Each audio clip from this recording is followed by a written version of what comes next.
नमस्कार मित्रांनो, आपल्या यूट्यूब चॅनलवरती तुम्हा सर्वांचं पुन्हा एकदा स्वागत.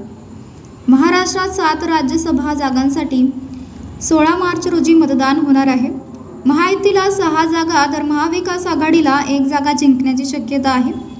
देशासहित राज्यातील राजकीय पक्षांना राज्यसभा निवडणुकीचे वेध लागले आहेत.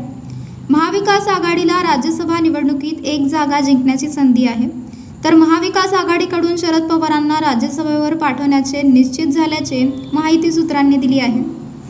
इंडिया टीव्हीच्या वृत्तानुसार काँग्रेसने पक्षाचे हिमाचल प्रदेश, छत्तीसगड आणि तेलंगणामध्ये स्थानिक उमेदवारांना राज्यसभा तिकीट देण्याचा निर्णय घेण्यात आला आहे.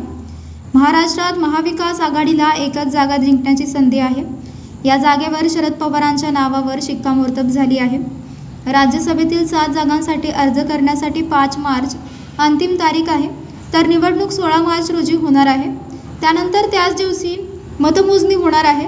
एप्रिल महिन्यात शरद पवार, प्रियंका चतुर्थदेवी, फौजिया खान, रामदास आठवले, भागवत कराड, रजीन पाटील आणि धैर्यशील पाटील यांचा राज्यसभेच्या खासदारकीचा कार्यकाळ संपणार आहे.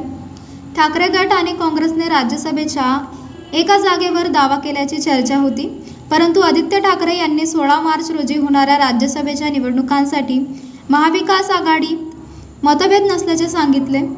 ठाकरे गटाकडे 20 आमदार आहेत, काँग्रेसकडे 16 आणि शरद पवार गटाकडे 10 आमदार आहेत. महायुतीत 7 पैकी 6 जागा सहज जागा जिंकण्याची शक्यता आहे. भाजपाकडून विजया रहाटकर आणि विनोद तावडे यांच्या नावाची चर्चा आहे, तर केंद्रीय मंत्री रामदास आठवले हे भाजपाच्या कोट्यातून पुन्हा राज्यसभेवर जाण्याची शक्यता आहे. तर मित्रांनो, आपल्याला काय वाटते? आपली प्रतिक्रिया आम्हाला कमेंट बॉक्सच्या माध्यमातून नक्कीच कळवा.